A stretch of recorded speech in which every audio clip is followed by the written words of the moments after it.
아멘. 지난 시간 우리는 예수님께서 사탄과의 전쟁에서 승리하신 것을 보았습니다. 그러니까 예수님의 공생의 시작은 세례를 받으신 다음에 사탄과의 그런 전쟁에서 승리를 하셨습니다. 자, 그러면 이제 정말 예수님께서 사람들을 향해서 이제 첫 사역을 시작하실 텐데, 첫 사역의 시작은 놀랍게도 예수님이 피신하는 일로 시작합니다. 승리하셨으니까 예수님이 뭐든지 이기실 것 같은데, 오히려 무슨 소문이 들리냐면 세례 요한이 왕에게 잡혔다는 말을 듣고 예수님께서 갈릴리 지역에 있는 나사렛을 떠나서 가버나움이라는 곳으로 피신하는 것을 보게 됩니다. 그러니까 예수님께서는 이 세례 요한이 잡힌 것을 보고 일종의 자신의 동네 땅과 갈릴리 지역에서 좀 피신하여서, 물론 가버나움이 갈릴리 지역이지만 가버나움 땅이라고 하는 곳에 가셔서 새로 정착을 하게 되십니다. 그런데 이것은 좀 놀라운 일입니다. 왜냐하면 가버나움은 구약에서 한 번도 기록되지 않은 그런 동네입니다. 그러니까 실제로는 이스라엘과는 좀 거리가 있고 무관한 땅이고 헬라 지역의 영향력을 많이 받은 그런 땅이라고 할 수 있겠습니다. 그런데 오늘 마태는 뭐라고 말을 하냐면 이건 우연이 아니다, 이상한 일이 아니다, 가버나움으로 가는 일도 구약에 나와 있다, 이렇게 이야기를 하고 있습니다. 어떻게 말을 하고 있냐면 바로 이사야 6장 8장 1절부터 9장 1절부터 2절 말씀이 성취되었다, 이렇게 이야기하고 있는데, 이사야 9장 1절 2절에 이렇게 되어 있습니다. 전에 고통받던 자들에게는 흑암이 없으리로다. 옛적에는 여호와께서 스불론 땅과 납달리 땅이 멸시를 당하게 하셨더니 후에는 해변길과 요단 저쪽 이방의 갈릴리를 영화롭게 하셨느니라. 흑암에 행하던 백성이 큰 빛을 보고 사망의 그늘진 땅에 거주하던 자에게 빛이 비추도다, 이렇게 나와 있습니다. 그런데 이사야 9장은 놀랍게도 메시아가 와서 사역할 것을 대해서 말하고 있는 예언의 장입니다. 그런데 예수님께서 어디에 나타나셔서 이 사역을 하시느냐라고 했을 때 놀랍게도 스불론과 납달리 땅이다, 이렇게 말하고 있습니다. 스불론과 납달리 땅이 어디냐면 갈릴리 지역을 말합니다. 갈릴리 지역 전체를. 자, 그런데 그 중에서도 이 당시에 이 갈릴리 지역을 일컫는 세 개의 지명이 있었는데, 뭐냐면 해변길, 저쪽 이방의 갈릴리, 그리고 이렇게 요단강 저편, 이런 표현들이 있었습니다. 이런 표현들이 다 있는 곳에 해당하는 곳이 어디냐면 가버나움이에요. 그러니까 이 지역에 해당하는 가버나움에 예수님이 갈 것을 이사야가 미리 예언했다, 그리고 이것이 성취되었다, 이렇게 마태는 이야기하고 있습니다. 그래서 예수님이 이 가버나움 땅을 택하셨네. 놀랍게도 이 땅을 택한 이유가 뭐냐? 여러 가지 이유가 있지만 이 땅은 가장 흑암이 있는 땅이에요. 그러니까 가장 연약한 사람, 가장 아픈 사람, 그리고 복음과 하나님 나라와 가장 거리가 먼 것처럼 보이는 이방인들과 유대인이 섞여 있는 그 지역이 어디냐? 가버나움 땅입니다. 그래서 예수님이 이곳에 가셨는데 바로 메시아가 빛을 비추는 사역을 할 텐데, 흑암에 빛을 비추는 땅이 어디냐? 가버나움이었다. 그래서 예수님이 이곳을 택했다라고 말하고 있습니다. 자, 그렇게 예수님이 가버나움 땅을 택하고 난 다음에 예수님이 드디어 정말 사역을 시작하세요. 자, 뭐라고 사역을 시작하냐면 마치 세례 요한처럼 이렇게 이야기합니다. 회개하라, 천국이 가까웠느니라, 이렇게 선포하시면서 그 지역을 돌아다니십니다. 자, 그런데 예수님께서 이렇게 혼자 사역을 하시는 게 아니라 곧 바로 제자들을 부르는 사역들이 있음을 보게 됩니다. 처음에는 베드로와 안드레를 부르십니다. 근데 베드로와 안드레는 아마도 배에서 있었던 것이 아니라 여기서는 해변가에서도 그물을 던졌을 수도 있고 배에서 그물을 던질 수 있을 수도 있지만 그물을 던지고 있는 중이었어요. 그래서 그물을 던지고 있는데 예수님이 지나가시다가 이 두 사람에게 뭐라고 말을 하냐면, 내가 이제부터 너희를 사람을 낚는 어부가 되게 하겠다, 이렇게 이야기를 하십니다. 사람들의 어부가 되게 하겠다, 이렇게 말하니까 이 사람들은 평생을 고기를 잡아왔던 사람인데, 물고기를 잡는 일을 하던 사람인데, 이 비슷한 일을 하지만 대상이 바뀌어 있는 일을 너희가 할 수 있도록 내가 너희를 부른다, 이렇게 이야기하니까 놀랍게도 이 두 사람이 그물을 버려두고 생계의 그물을 버려두고 예수님을 즉시 따랐다. 이렇게 되어 있어요. 그래서 이 베드로와 안드레가 예수님을 따라갑니다. 그런데 얼마 못 가서 어떤 배 위에서 아버지와 두 형제가 그물을 깁고 수선하고 있는 모습을 봅니다. 이 사람들은 야고보와 요한이었는데 예수님이 동일하게 이 두 사람을 부릅니다. 그렇게 했더니 이 두 형제도 놀랍게 뭡니까? 그물도 버려두고 배도 버려두고 아버지도 버려두고 예수님을 따라간 겁니다. 그래서 이 네 사람의 제자, 또 그 위에 여러 제자가 있겠죠. 이 제자들을 데리고 예수님이 드디어 공적인 사역을 시작하는데, 예수님이 어떻게 사역을 하셨냐? 자, 우리가 이 말씀을 한번 읽어보겠습니다. 예수님의 사역을 잘 보여주는 말씀인데 23절 말씀을 다 함께 한번 읽어보겠습니다. 23절 말씀 시작. 예수께서 온 갈릴리에 두루 다니사 그들의 회당에서 가르치시며 천국 복음을 전파하시며 백성 중에 모든 병과 모든 약한 것을 고치시니. 자, 예수님이 이 땅에 오셔서 무슨 일을 하셨습니까? 라고 물어보면 23절 말씀을 하시면 돼요. 예수님이 이 이후에 하는 모든 일들은 23절 이야기입니다. 자, 23절 이야기인데 동사는 하나예요. 돌아다니신 거예요. 예수님이 돌아다니시는 일을 하셨는데 뭘 하며 돌아다니시냐면 세 가지를 했습니다. 뭘까요? 맞춰보세요. 하나는 첫 번째 뭘까요? 가르치신 거예요. 두 번째는 선포하신 거예요. 세 번째는 고치신 거예요. 이 세 가지입니다. 예수님이 어디서 가르치셨냐면 회당에서는 가르치셨어요. 가르칠 장소니까. 그런데 회중들이 많이 있는 들에서는 뭘 하셨습니까? 선포하셨어요. 그리고 사람들이 있는 아픈 사람들이 오면 이 사람들은 어떻게 했을까요? 고쳐주셨어요. 이것이 예수님이 하신 사역의 전부입니다. 그러니까 예수님이 하나님 나라가 가까이 왔다. 이제 내가 하나님 나라의 왕으로 행하겠다. 그러면 예수님이 왕으로서 이 땅에 오셨을 때 무슨 일을 하셨느냐? 가르치시고 선포하시고 고치신 거예요. 그런데 이걸 다시 카테고리를 나눠보면 가르치신 것과 선포하신 것은 결국에 가르치신 거예요. 그렇죠? 그리고 고치신 건 고치신 겁니다. 그래서 예수님의 사역은 두 가지로 나뉠 수 있어요. 하나는 가르치신 거고 하나는 고치신 겁니다. 이거 두 가지를 쭉 보여주시는 거예요. 그래서 예수님이 뭘 가르치셨느냐? 너무 궁금하죠? 그 내용이 뭐예요? 5장부터 7장까지 이어지는 거예요. 마태는 그렇게 설명하고 있습니다. 마태복음 5장부터 7장까지 예수님이 가르치신 내용을 정리한 거예요.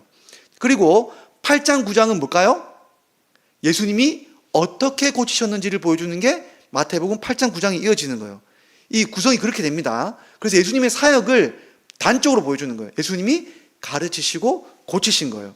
자, 이렇게 하시니까 어떤 일이 벌어졌냐면, 여러분, 말씀의 내용과 이 고치는 게 능력이 있다 보니까 온 땅에 소문이 나서 어느 정도 소문이 났느냐?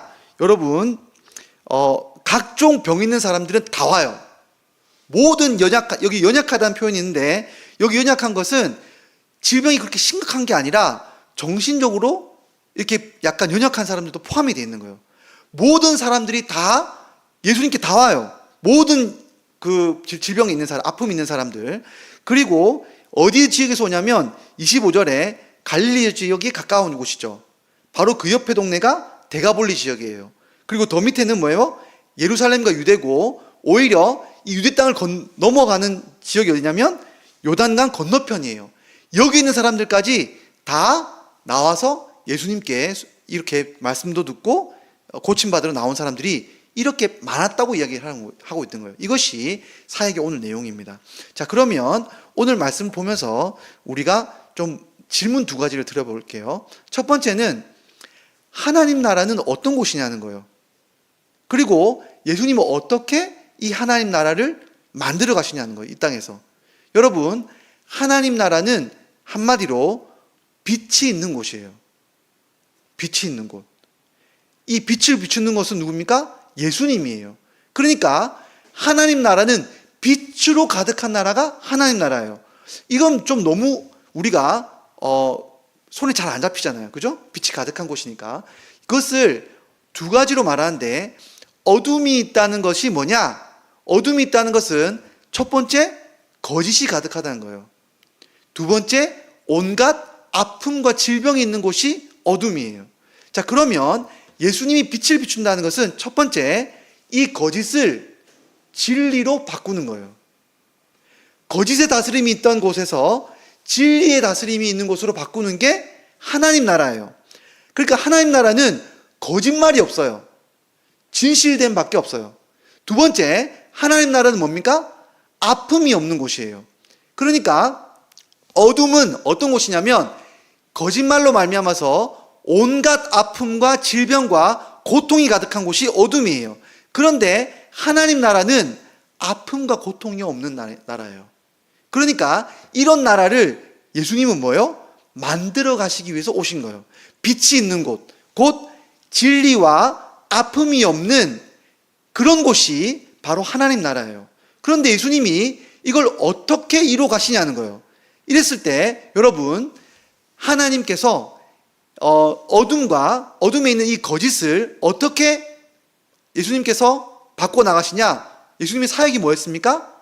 첫 번째, 가르치시는 거였죠. 그러니까 어둠이 있는 거짓이 가득한 이 땅을 예수님은 어떻게 하나님 나라로 만드냐? 말씀을 가르치심으로 하나님 나라를 이루세요. 그러니까 여러분, 우리가 어떻게 어둠 가운데 오게 됐냐면 아담의 경우를 잘 생각해 보세요. 아담이 어떻게 어둠 가운데 빠졌습니까? 마귀의 거짓말에 속아서 어둠 가운데 거하게 된 거예요. 우리가 어둠 가운데 있는 것은 속기 때문이에요. 우리가 하나님 나라에 거하지 못하는 이유는 우리가 거짓말을 쫓아가기 때문에 그래요. 항상 사기를 당한단 말이죠.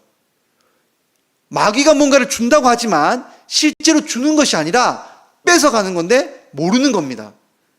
항상 그걸 속기 때문에 우리가 나아가는 거예요. 그런데 예수님은 어떻게 하셨습니까? 사단과의 전쟁에서 사단의 그 속셈을 다 드러내셨어요. 하나님의 말씀으로 진짜 진리가 무엇인지를 승리하셨어요. 그래서 예수님이 이 백성들에게 뭘 알려주시냐면 바로 거짓이 무엇인지를 드러낼 뿐만 아니라 하나님의 진리가 무엇인지를 가르쳐 주시는 거예요. 그래서 끊임없이 예수님이 가는 곳마다 예수님이 하신 일이 뭐예요? 진리를 가르치시는 거예요. 올바른 교회는 진리를 가르치는 교회예요. 그래야 무엇이 일어납니까? 하나님 나라가 드러나는 거예요. 진리가 있어야 그곳에 하나님의 나라가 임하고 어둠의 통치가 없어지는 거예요. 그래서 많은 백성들이 누구의 말을 듣냐면 마귀나 세상의 말을 듣는 게 아니라 하나님의 음성의 말을 따르게 되는 거예요. 그래서 하나님 백성이 생기는 겁니다. 하나님 음성을 듣는. 그래서 하나님 나라는 어떤 곳이냐? 하나님 말씀이 참으로 이루어지는 나라예요. 백성을 통해서.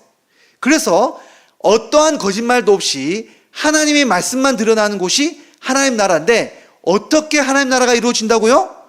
예수님이 자신의 진리를 드러내므로 이 하나님 나라를 이루는 겁니다. 두 번째, 그러면 어둠이 뭡니까? 온갖 질병과 아픔과 고통이 있는 곳이라고 그랬잖아요. 여러분, 어떻게 하면 우리가 치유될 수 있습니까? 여러분, 물론 병원에 가서 의사한테 고침받으면 되죠. 그런데 진짜 이 고통은 근원은 어디서 오냐면 바로 우리가 거짓말을 쫓아서 마귀를 따랐기 때문에, 여러분 죄를 지었기 때문에 이 땅의 모든 고통이 우리에게 임하는 거예요. 그런데 여러분, 예수님께서 이렇게 고쳐주시는 것은 엄청나게 큰 은혜예요. 여러분, 한번 제가 질문을 드리겠습니다. 어떤 선교사님이 저에게 이런 이야기를 하셨어요.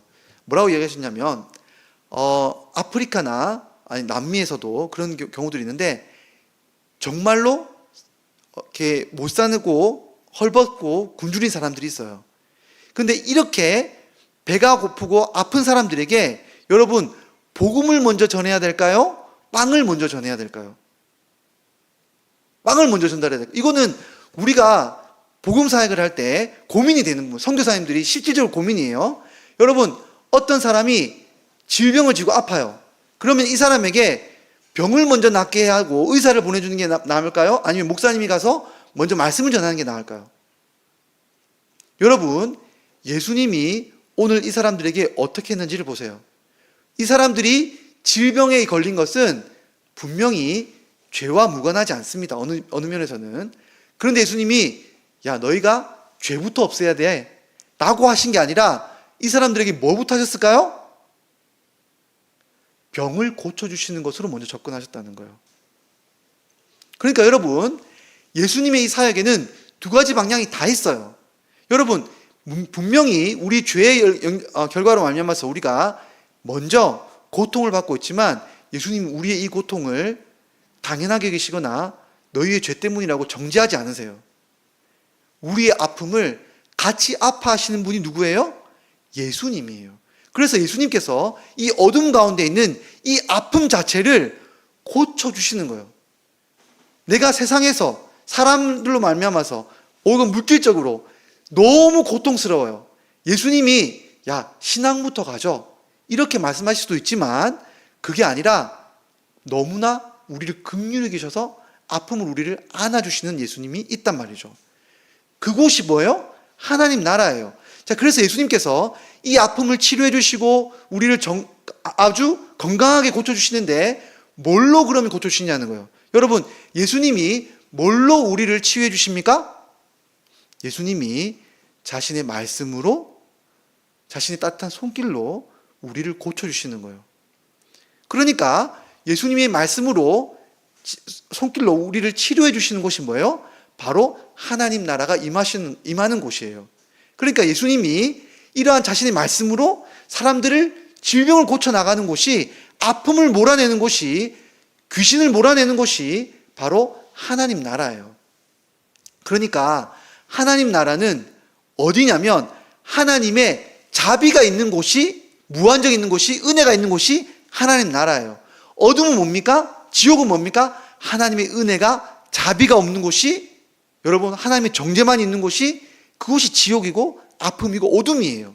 그래서 예수님이 이 모든 것을 몰아내고 하나님 나라를 완성해 나가겠다라고 했을 때 두 가지 방향을 통해서 이 하나님 나라를 이루는 거예요. 하나는 하나님의 통치, 말씀의 통치. 하나는 뭐예요? 마귀를 몰아냄, 우리의 아픔의 모든 고통을 몰아냄을 통해서 이 하나님 나라를 이루시는 거예요. 이것이 예수님이 이 땅에서 이루어내는 하나님 나라입니다. 자, 그러면 여러분, 두 번째 질문을 제가 드리겠습니다. 여러분, 그럼 우리는 어떻게 하나님 나라에 들어갈까요? 여러분, 어떻게 우리는 하나님 나라에 들어갈까요? 예수님이 말하는 이 하나님 나라 우리 어떻게 들어가겠습니까? 여러분, 오늘 예수님께서 회개하라 천국이 가까웠느니라 그랬죠. 회개해서 이 땅에 들어가는 거예요. 근데 여러분, 회개는 우리가 생각하는 회개와 달라요. 우리가 회개하라 그럴 때 내가 죄를 지은 거 내가 고쳐야지, 올바른 행동을 해야지, 이게 회개라고 생각하는데 어느 정도는 맞지만 그것보다는 훨씬 더 중요한 게 있어요. 여러분, 회개는 뭐냐면 여러분, 오늘 제자들이 보여준 거예요. 오늘 이 예수님의 이 장소에 나왔던 사람들이 보여주고 있는 거예요. 뭐냐 하면 예수님을 따라가는 것이 회개예요. 예수님 앞에 나오는 게 회개고 하나님 들어가는 방식이에요. 여러분, 우리는 뭔가 복잡하게 생각하는데 그게 아닙니다. 예수님이 명령하실 때 예수님 앞으로 나오면 병도 고침을 받고 진리도 듣고 우리가 하나님 나라에 들어가는 거예요. 그러니까 즉각 예수님이 말씀할 때 그 말씀에 반응할 때 우리가 따라갈 때 예수님과 함께 있으면 거기가 하나님 나라예요. 거기가 하나님 나라가 이루어지는 장소예요. 그러니까 여러분, 이것이 우리가 회개하는 방식인 거예요. 예수님 명령할 때 즉각 따라가는 거. 그러면 우리가 마지막으로 제가 질문 드리겠습니다. 우리는 어떻게 하면 예수님을 따라갈 수 있을까요? 우리가 어떻게 하면 예수님 따라갈 수 있을까요? 첫 번째로는 여러분, 이 과정을 잘 살펴보시기 바랍니다. 여러분, 예수님이 자기가 이제 하나님 나라를 건설하려고 하는데 일꾼을 뽑으려고 해요. 어떤 사람을 뽑겠어요? 여러분 같으면? 내 말을 잘 듣고 성품도 좋고 이제 준비가 잘 돼서 재능도 있고 이런 사람들을 뽑고 싶겠죠. 근데 예수님이 어떤 사람을 뽑았어요? 그냥 지나가다가 물고기 잡고 있는 사람을 뽑은 거예요. 다른 것 하나 보지 않고 그냥 부른 거예요. 여러분, 예수님이 이렇게 비이성적으로 어떻게 보면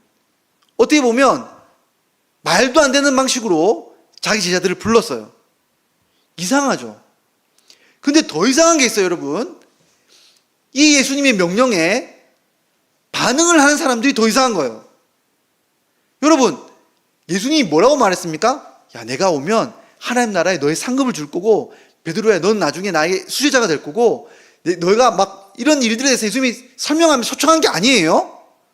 뭐라고 말했냐면, 너희가 하던 일이 이제는 사람을 낚는 거야. 사람을 구하는 거야. 자, 따라와. 라고 했을 때, 여러분, 놀랍게도 이 사람들은 직장을 때려치고 예수님 따랐어요. 어떻게 이런 일이 가능하냐는 거예요.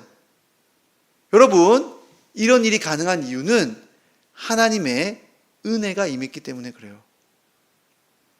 은혜가 임했기 때문에. 미안한데, 좀 더워서 그러는데 에어컨 좀 틀어주세요.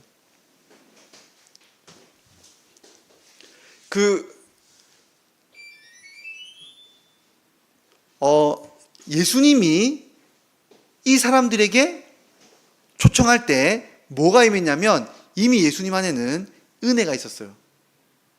은혜가. 하나님의 은혜가 있었기 때문에 이 사람들이 누군지를 알았어요, 예수님이. 모르지 않았습니다. 누군지 잘 알았어요. 태초부터 예수님은 이 사람들이 누군지를 알고 계셨어요. 근데 여러분, 이 사람들도 하나님 앞에서 은혜를 받은 사람들이에요. 예수님 초청하셨을 때 어떤 설명도 필요 없이 예수님을 따르는 것이 가장 영광스러운 일이고 자기가 즉각 따라야 될 거라는 확신이 들었던 것은 우리의 이성이 아닙니다. 이 사람들의 경험치가 아니에요. 그게 아니라 은혜였던 거예요. 여러분, 우리가 예수님을 따라서 하나님 나라의 백성이 되는 데는 하나님의 은혜 없이는 들어갈 수가 없어요. 하나님이 진짜로 우리 마음을 이끌고 하나님이 진짜 우리 발걸음을 떼게 만드셔야 우리가 하나님 나라에 들어갈 수 있어요. 여러분, 이 자리에 예수님께 나와서 하나님 앞에 병고침 받고 소문 들어서 나왔다고 생각할지 모르겠지만 이 사람들도 은혜를 받고 나온 거예요. 여러분, 우리가 매주마다 이렇게 예배 장소에 나오는 것도 누구 때문에 나오는 걸까요? 여러분, 이거 기적이에요. 예배 장소에 나오는 이거 하나도 여러분 기적입니다. 하나님의 은혜 없이는 나오질 못해요. 사람의 의지로는 예배 자리에 못 나옵니다. 그런데 여러분, 하나님 불렀기 때문에 이 제자들도 여기 있는 이 병든 사람들도 나온 거예요. 첫 번째로는 하나님 은혜가 필요합니다. 두 번째는 뭐냐면 예수님의 말씀을 들어야 돼요. 예수님의 말씀이 거짓을 몰아내고 질병을 몰아내고 우리를 하나님 나라로 초청하는 유일한 수단이에요. 그러니까 우리가 예수님의 명령을 듣지 않으면 결단코 하나님 나라에 들어갈 수 없습니다. 여러분, 어떤 사람들이 이렇게 말해요. 내가 어떤 집회에 갔는데 찬양 부르다가 너무 감동을 받아서 예수 믿기로 했습니다. 여러분, 잘 생각해 봐야 돼요. 가짜일 가능성이 99.9%예요. 여러분, 내가 어느 교회를 갔는데 너무 프로그램이 좋고 사람들하고 친해져서 그때부터 교회를 몇십 년 다녔더니 권사가 됐습니다. 여러분, 가짜일 확률이 99.9%예요. 예수님 앞에서 말씀을 듣고 그 말씀 앞에서 반응하는 것 없이는 말씀을 많이 들어도 된다고 되는 게 아니에요. 말씀에 반응하는 역사 없이는 그 사람은 결단코 하나님 나라에 들어갈 수 없습니다. 그런데 여러분, 이 말씀 앞에 반응할 때 우리가 생각해야 될 부분들이 있어요. 우리는 말씀도 많이 듣고 말씀을 여러 번 읽기도 하는데 왜 우리는 하나님 나라의 그런 은혜를 경험하지 못하는 것일까요? 라는 우리의 질문이 있다면 여러분, 이 질문에 대해서 제가 이렇게 답을 해드리겠습니다. 여러분, 우리는 말씀을 지식으로 보는 경향들이 있어요. 글로 보는 경향들이 있습니다. 그런데 성경은, 이 말씀은 글이 아니에요. 여러분, 예수님의 지금 그 말씀, 제자들에게 내가 너희를 사람을 낚는 어부가 되게 하겠다라는 그 명성 우리는 지금 들을 수는 없어요. 근데 하나님이 지금 우리에게 그 음성을 들려주는 방식은 성경을 통해서 들려주시는 거예요. 실제로. 여러분, 하나님의 실제 음성은 성경을 통해서 우리에게 역사하는 거예요. 그렇다면 여러분, 성경을 읽을 때 여러분이 반드시 알아야 될 건 뭐냐면 명령으로 받아들일 수 있는 그 실질적인 여러분 앞에서의 고민이 있어야 돼요. 성경을 읽었는데 아무런 고민이나 아픔이나 마음의 어떤 요동이나 아니면 이 말씀을 읽고 고침을 받고 싶어하는 소망이 없다면 여러분, 이 말씀을 제대로 읽는 게 아니에요. 말씀은 주님과의 만남입니다. 성경을 통해서 여러분의 영혼이 그리스도와 만나는 거예요. 어떻게 만나느냐? 여러분, 놀랍게도 여러분 이 성경을 읽기 전에 여러분 영혼을 살펴봐야 돼요. 여러분, 예수님께서 질병을 고치실 때 항상 이상한 질문을 해요. 앞을 못 보는 사람이 예수님께 나왔어요. 예수님이 뭐라고 말씀하시냐면 내가 무엇을 해주길 원하느냐? 엄청 이상한 질문이죠. 뻔하잖아요. 여러분, 나병 환자가 막 피부가 막 이상해지고 손가락이 떨어지고 이런 상태에서 예수님 옆에 나왔어요. 그런데 예수님 물어봅니다. 내가 무엇을 해주길 바라느냐? 여러분, 중풍병자가 예수님 옆에 나왔어요. 예수님 물어보세요. 내가 무엇 해주길 원하느냐? 여러분, 예수님이 왜 물어보실까요? 왜 물어보실까요?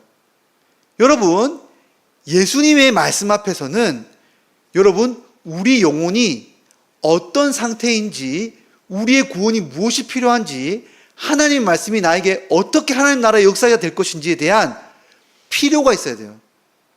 필요. 여러분의 영혼 속에서 항상 하나님이 신자라면 갈등과 질문과 아픔이 있게 만드세요. 우리 영혼은 오늘 여기에 있는 사람들처럼 항상 진리에 대한 목마름, 우리 현실에 있어서의 우리 영혼의 아픔, 이것들이 있어요. 이걸 가지고 말씀 앞에 나아가는 거예요. 그리고 예수님께 묻는 겁니다. 답을 찾는 거예요. 진리를 찾고 주님의 낫게 하심을 구할 때 그때 말씀의 역사가 있는 거예요. 그런데 그게 아니라 전혀 내 삶과 무관한 것처럼, 전혀 그리스도의 명령과 은혜의 명령이 없는 것처럼, 인격의 관계가 없는 것처럼 말씀을 대하면 말씀 안에서 어떠한 하나님 나라의 역사도 없는 거예요. 그러니까 여러분, 하나님 말씀을 대할 때 먼저 보셔야 돼요. 내가 무엇을 하나님께 구하며 나가는지 자기 영혼을 살펴야 돼요. 내가 어떻게 거짓말에 속아서 하나님 나라를 잃고 있는지, 내가 어떤 고통 속에서 하나님 치료를 받고 싶은지, 그걸 주님이 물어보실 때 답을 할 수 있게끔 준비한 상태에서 말씀 앞에 나아가야 돼요. 그리고 오늘 주시는 그 말씀 앞에서 예수님이 명령하실 때, 분명히 고쳐주신다고 약속하실 때 우리는 믿음으로 즉각 일어나야 돼요. 그럴 때 예수님이 주시는 하나님 나라가 실제 우리 안에 경험이 되는 겁니다. 그렇게 우리가 매일매일 이 말씀 안에서 하나님 나라를 경험할 때 뭐예요? 하나님 나라를 우리가 이루어가고 예수님을 만나고 또 하나님 나라가 이루어지는 것을 우리가 보게 되는 겁니다. 그래서 오늘 말씀을 잘 기억하시기 바랍니다. 하나님 나라는 어떤 곳입니까? 진리와 고침이 있는 곳입니다. 그런데 이 진리와 고침은 뭐를 통해서 이루어집니까? 예수님이 자신의 말씀을 통해서 이 두 가지 사역을 이루세요. 그리고 우리에게 요구하시는 건 뭡니까? 그 말씀을 듣고 따르라고 우리에게 오늘도 명령하신다는 것을 기억하셔야 됩니다. 이것이 곧 제자들이 해야 될 일이고 하나님 나라를 들어가는 방식인 것을 기억하고 한 주간 동안 하나님 나라를 경험하는 저와 여러분 되기를 간절히 소망합니다. 이 시간 함께 말씀을 기억하면서 기도의 자리로 나가도록 하겠습니다. 하나님, 말씀을 들을 때 내 안에 있는 속고 있는 거짓을 몰아내어 주시고 깨닫게 해주시고 버릴 수 있게 해주시기 원합니다. 믿음을 주시기 바랍니다. 그리고 하나님, 내 안에 질병이 있습니다. 고침받아야 할 영적 질병이 있고 몸의 질병이 있습니다. 주님, 저를 고쳐주십시오. 이 시간 함께 기도하며 나가도록 하겠습니다. 기도하겠습니다.